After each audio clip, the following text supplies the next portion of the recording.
God is going to make everything beautiful in your life. దేవుడు మీ జీవితంలో సమస్తమును సౌందర్యవంతంగా చేయనయ్యున్నారు.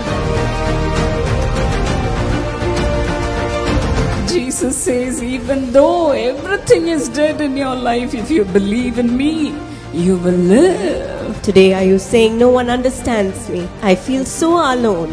Don't worry, my dear friend. You've come here to meet Jesus, who is the hope for your life. Satish అండి, పశ్చాత్తంతో చాలా బాధపడ్డాను. 5 నెలల నుంచి మైసూరులో పనిచేస్తుండగా అక్కడ కన్ను కనపడేది కాదు, మూతి వంకర వచ్చేసింది.